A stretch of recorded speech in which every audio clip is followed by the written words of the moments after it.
doggy, are you ready for the Outlaws at Thunder Junction? I sure hope you are, because it is right around the corner. This is the Stronghold. I'm the Magi, and today we are going to be talking about the set for your pre-release and sealed needs on Arena, as well as the budget perspective.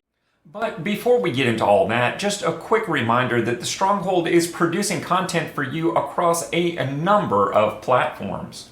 And Patreon has recently introduced an option where you can follow our content there without the need for any financial commitment. So even if you aren't ready to support the Stronghold is better positioned to support you. So you never miss out on a thing. Now, what were we talking about? Oh yeah, right. All right, so I think the first place to start the conversation here is comparing the sealed environment for Outlaws with Murders. Murders was the most gold-intensive set of the Arena period, and as such, it had a very unforgiving sealed environment. Oftentimes, you ended up with a ton of gold cards that were not worth splashing for, and they just did not make your main deck. Really made for some problematic pools where certain colors were just unplayable. Outlaws, on the other hand, has none of that nonsense. The only low rarity gold cards are the prerequisite 20 signpost uncommons, and of course, those are always playable in that color pair. Beyond that, Outlaws has 11 low rarity, colorless, mostly artifact cards, talking about the non-lands here.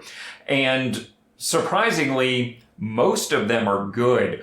Murders, on the other hand, only had 7 non-land colorless cards, and, well, most of them were either just bad or only really suited one deck archetype. So it really did not give you much to draw on. And when you couple that with the immense amount of gold, again, it just ended up being a very unforgiving sealed pool.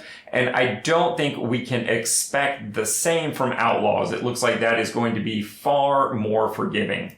So when it comes to Outlaws of Thunder Junction and its mechanics, there's good news and there's bad news. In a way, there's no new mechanics, just old mechanics kind of hiding behind new keywords. Let's take a look at those. I guess it wouldn't be the Outlaws of Thunder Junction unless we had Outlaws, and well, that's the first pseudo mechanic of the set. It is a broad grouping classification for creatures that have the assassins, mercenary, pirates, rogues, warlocks. All of those are considered outlaws, and there's 3 two-color archetypes here that are going to be interested in outlaws in one manner or another. The most linear is the Rakdos black-red. This is just outlaw matters. You're going to want to have a deck full of outlaw creatures, as well as the payoffs and benefits for those outlaws.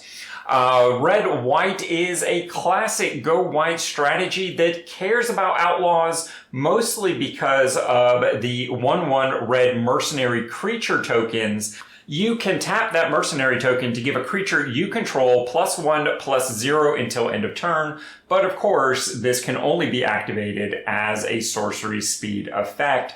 So, like I said, it's classically go wide, but it's going to make good use of those tokens, not only for their bodies, but also to help you win combats in some difficult situations. The Orzhov black-white archetype is also about those tokens.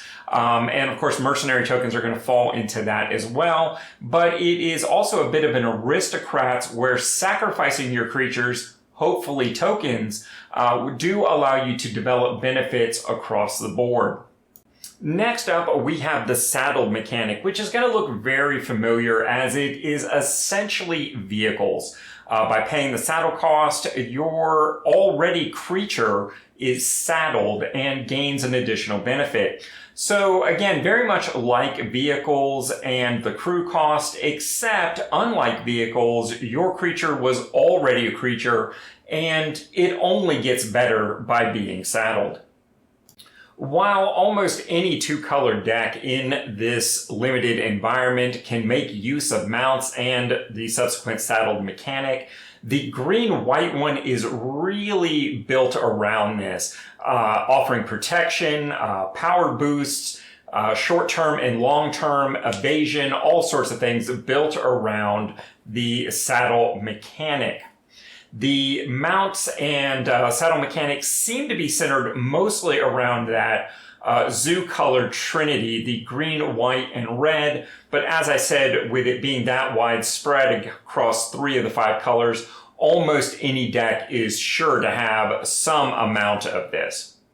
Next up, the plot thickens, and while this is as close to a new mechanic as we really get in this set, overall it is a time delay mechanic. So a creature or spell that has plot, you pay the plot cost for it, it exiles, and then you can play that creature or spell without playing any additional mana cost. The catches here are that you must do it in a later turn, and you can only do it as a sorcery speed effect. So in essence, you're time shifting that spell 1 or more turns. 3 of the 2-color archetypes rely heavily on plot, the most linear of which is the green-blue Simic archetype, which honestly just wants you and enables you to plot for plot's sake. The blue-red Izzet deck really wants you to cast a second spell each turn, and of course plot allows you to time shift and control that to some degree. And then on the opposite end of the spectrum, the Azorius white-blue archetype wants you to cast no spells during your turn, and will make good use again of time shifting through plot, as well as items with flash and instant speed spells to accomplish that, in essence by doing multiple things on one turn so that you have turns where you did not cast any spells from your hand. Spree is the next in the long lines of that's just kicker mechanics introduced by Wizards of the Coast over the years. This one generally has low initial casting cost, and then you add additional modes to the card, 1 or more, by paying additional costs. One thing I want to point out here is I have heard several content creators comment that you can cast this without paying any of the spree costs. And I simply don't think that's true, because spree is specifically worded as choose 1 or more additional costs. I think you have to pick at least 1. I think mechanically the reason for this limitation or expectation is so that these don't just become fodder in one of the many storm decks, particularly in older formats. But of course, the existence of outlaws suggests the existence of crimes being committed, and that brings us to our last quote-unquote new keyword. And really what this is just a new keyword to describe things that essentially target your opponent or your opponent's stuff, specifically targeting the opponent, a spell or an ability an opponent controls, a permanent an opponent controls, or a card in the opponent's graveyard. Sad news, you can't commit self-crime. Targeting your own stuff doesn't count. This also brings in the last cornerstone of this set, and that is the desert land types. And I bring this up now because there is a common dual land set, all 10 combinations out there. When they come into play, it deals 1 damage to, you guessed it, target opponent. So just like the deserts outside of Las Vegas, these deserts help you commit crimes.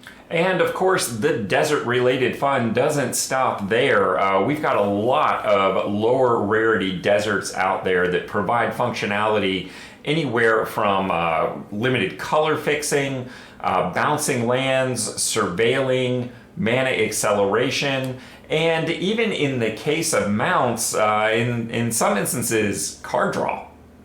There are also a number of low rarity cards that care about having deserts or help you have more deserts on the battlefield. Although there does not appear to be a desert deck looming in the shadows waiting to be discovered. And in fact, I could only find one higher rarity cards that even care about deserts at all.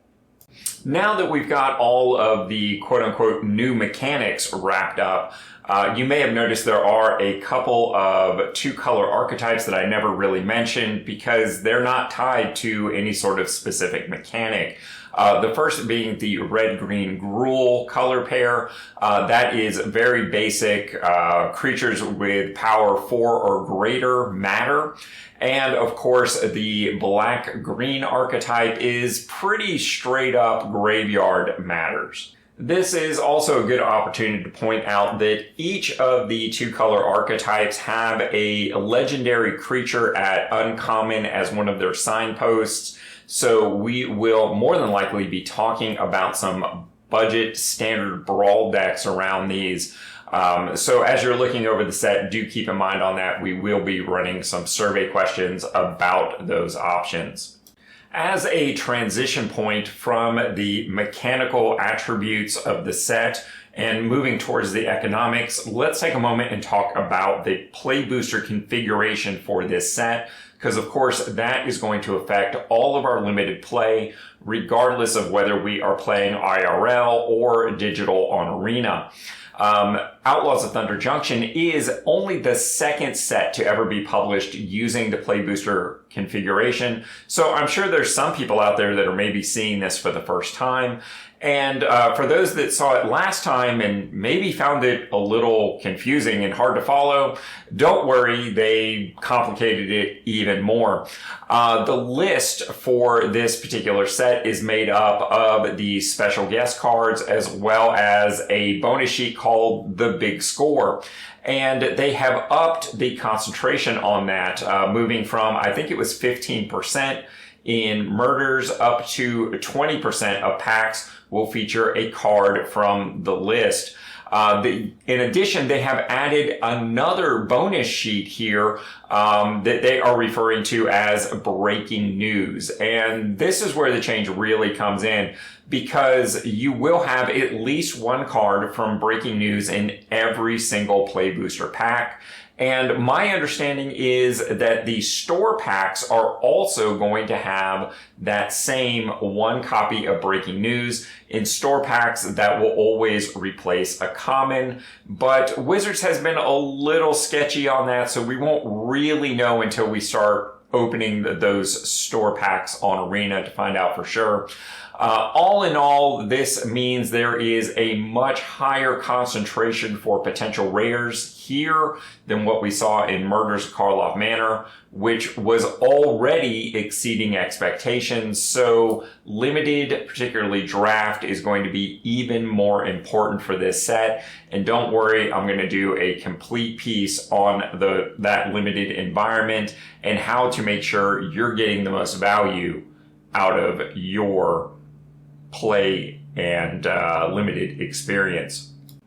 Those breaking new cards represent 65 cards being added to the set, 20 uncommons, 30 rares, and 15 mythics. And the thing that ties this all together is all of these cards help you commit a crime by targeting your opponent or your opponent's stuff. The real big news, however, is actually the Big Score subset, which was originally designed to be a 30-card Aftermath-style epilogue set. But given how much we loved the last one, they decided to just put these in to the main set here, and they decided to make them all mythics. From time to time, you will hear me talk about Hasbro and Wizards of the Coast's desire to sell more packs. And the fact of the matter is, commons and uncommons don't really sell packs, rares and mythics do. So we see more and more of a push of shifting resources away from developing commons and uncommons and creating more rares and mythics. And ooh doggy, let me tell you, in this set, they did that exceptionally well. These play boosters have 50% more rares than an older style draft set and 5 times the mythics. That's right. You heard that right. 5 times the mythics. And of course, all of these are going to impact your ability to collect this set as well as its limited impact. And if all of that sounds a little daunting, don't worry. I will be talking about both upcoming. The limited in particular will be addressed through my Patreon. Hey guys, as we get started with this budget perspective, let me get you to lean in real close. I got a secret for you. It turns out higher rarity cards are good. Okay, I admit that's not much of a secret. And that's exactly why I'm not going to spend our time talking about all the good rares and mythics. There are plenty of other content creators willing to do that. And since I know that a budget player following our plan is only about 70% likely to have any given rare and only about 50% likely to have any given mythic, with the actual playset statistics going even further down than that very rapidly, I'm just not going to spend our time that way. Instead, I'm going to turn our magnifying glass towards those commons and uncommons because, you know, those are cards you're going to have, and I want you to be able to get the most bang for your buck. So this is the point in the video where I like to talk about those rare exceptions, the rares and mythics that I do think need to be on a budget player's radar. And we've got a little bit of a good news, bad news situation. For Outlaws, there's really not any. I think what you open, play with, but I don't see any colorless or lands that are of particular need, particularly at the rare level. However, I did want to take this opportunity to talk about a somewhat disturbing trend that we're seeing with mythics here recently. A lot of you probably haven't been around long enough to remember, but back when Mythic wildcards were first introduced to Magic the Gathering, Wizards assured us that they were never going to print things like color-fixing lands as mythics because they didn't want those to become chase budget obstacles for players, that the mythics were going to be reserved for cards that you might want to play, but never anything that you really needed to be able to play. And, well, what you see on your screen here is just 4 mythics that I picked from the last couple sets here, 3 of which are actually from Outlaws. And all of these lands are strong color fixing or very strong utility lands that pretty much everyone's going to want to play with. And I kind of have to stop and wonder what happened to that promise from Wizards that mythics were going to be cards that we wanted to play with but didn't need to play with. I mean, have you looked at Standard lately? Cavern of Souls goes in pretty much every creature deck out there, even if you don't need it for color fixing. It is just beyond necessary. While we're talking about things that Wizards has been printing, let's talk about the reprints that come to us in Outlaws of Thunder Junction. At lower levels, it's really not that bad. We're just talking about 5 commons. There's 2 downsides here, though. Of those 5, 3 of them are already alive and well in Standard. So, I don't know, reprinting things that are already in Standard just seems a little lazy, honestly. The other 2 are good reprints and will add a lot of extra value to people's collection. Beyond that, you will notice that pretty universally, these are good combat tricks. So I usually recommend that for value drafting and things like that, trying to avoid these, but that's probably not going to be possible, particularly in the case of black, that is 3 of the 5 combat tricks.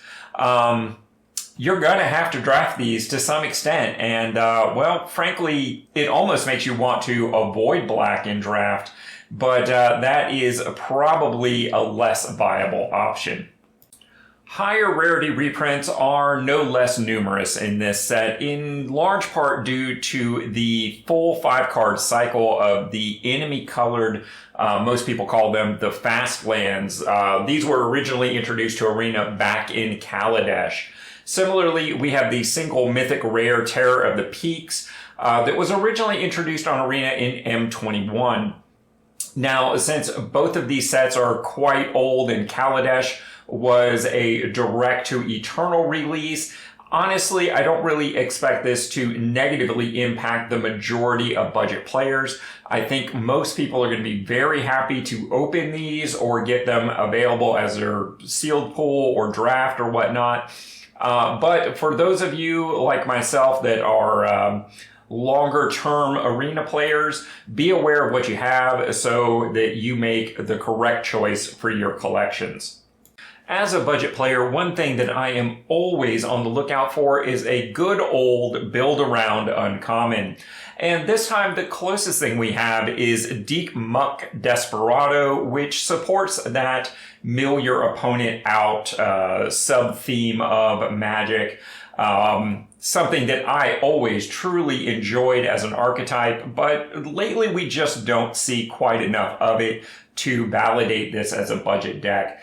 Looking at the existing card pool, there's only 13 non-rotating low rarity cards that even mention mill, and, well, sadly, some of those are self-mill as well. And Alchemy, unfortunately, really doesn't add anything at all to the possibilities here, although this type of mill deck might be more successful in Alchemy in general because of the larger and more diverse meta going on there. Now, let's talk about a build around uncommon that has done more than I expected. That's right, last season when I did the budget perspective, I wasn't entirely sure that this was going to really have legs with any constructed viability, but the mad scientists out there absolutely broke this card, and in fact, we have visited this as a more budget version as well. Insidious Roots is just a fantastic build around right now. And I mentioned earlier that Golgari's 2-color archetype is really a Graveyard Matters, and it picks up several nice tricks from this set, including both the gold signpost uncommons for Golgari.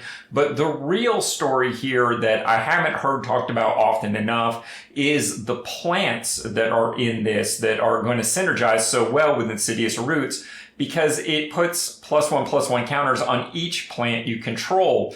So for instance, we have a common Bristleback Sentry, a 2-mana 3/3 with the drawback of Defender. However, as long as you control a creature with power 4 or greater, it can attack as though it didn't have Defender. So if you'll allow me to just walk through a line of play here, you use your turn 1 to put one of your numerous self-facilitating go to the graveyard creatures into play. You use it to chump block, whatever the case may be. Turn 2, you play your Sentry and pass. Then on turn 3, you play your Insidious Roots. Use your remaining open mana to remove your turn 1 creature from the graveyard. Bristleback, as well as your new plant token, each get +1/+1. And the Sentry, Bristleback Sentry, plant wolf that he is, swings for 4 on turn 3. Pretty fantastic potential line that is not really unexpected whatsoever. Another example, Aloe Alchemist, an uncommon, has Trample as a 3/2. It has a plot ability, which we talked about earlier, and when you plot it, a creature gets +3/+2 and gains Trample until end of turn. So not necessarily the same line. This isn't a card that you want to play out early, but in those later stages of the game where maybe they have a bunch of blocking tokens and things like that, you can plot Aloe Alchemist, give one of your ginormous plant tokens Trample, as well as +3/+2 until end of turn, and swing in for a ton of damage in that 1/1 chump blocker just is not going to mean a thing. That having been said, before you get too excited about this very budget-friendly archetype, be aware that Rest in Peace is being introduced to the rotational metas as a mythic member of the Big Score subset. This card, of course, just hates out graveyards. When it enters the battlefield, exile all graveyards, and if a card or token would be put into a graveyard from anywhere, exile it instead. So we're really going to have to take a moment and see how Rest in Peace affects the meta. Don't invest in these cards, particularly with wild cards, too heavily right away. This could be particularly damaging if Rest in Peace happens to be part of the new player collection next year, because that will effectively give every player on Arena at least one copy of this and incentivize them to potentially craft even more. As we wrap up individual card evaluations, I think blue gives a nice point to talk about one remaining issue here for us budget players. First off, all of the instant speed lower rarity spells in blue for this set have potential implications for something like mono blue control, a budget deck that I just can't talk enough about when it comes to rotational play, particularly for standard. All of these cards have a potential role to play in that deck as it continues to evolve over its third and maybe not final year in standard. The other issue here is looking at naming conventions on these lower rarity cards. If you notice, none of these names mention anything specific to the plane, so they are all pretty primed for reprint as exact card for card reprints. The only one here that really comes across dripping with a particular theme is This Town Ain't Big Enough, and maybe Failed Forting. But if we look at Failed Forting, all that card really needs is different art, and it could be reprinted in any set in the future. And something like Phantom Interference could even use this art with no problem. So I think there's a lot of lower rarity stuff here that is primed for reprinting. And definitely keep that in mind as we move forward. As we saw earlier, they are really not shy about reprinting lower rarity cards, particularly as it allows them to spend less resources on developing those lower rarity cards. And, well, we all know they kind of don't sell packs. Regardless of how you feel about the hit or miss of a theme set like this, all in all, I think Outlaws of Thunder Junction is a much more approachable set for your typical new budget or free-to-play player. I think there's a lot to be had here, and I would encourage all of you to not sleep on this set. And for that reason, I am actually suggesting the exact same baseline budget that I did for the Murder set, although I think you're going to be a lot happier about the results. Just on average completing one quest per day, so you're always getting a new quest. Getting 2 to 3 wins per day should give us approximately 93,000 gold in resources for the season. That's going to allow you to buy the gems deal, buy the discounted draft token, do approximately 7 jump-in events, 6 quick draft events, plus 1 of your draft tokens if you're already getting the Mastery Pass, buying about 45 packs in total. And don't forget the Alchemy Bundle. We'll talk about that later in the season. So that might be 20 Alchemy packs and 25 Outlaws packs. All of that comes together for you at virtually a net zero, so you're spending your resources pretty much as fast as you earn them. And I'm not seeing any particular reason to hold packs on this set.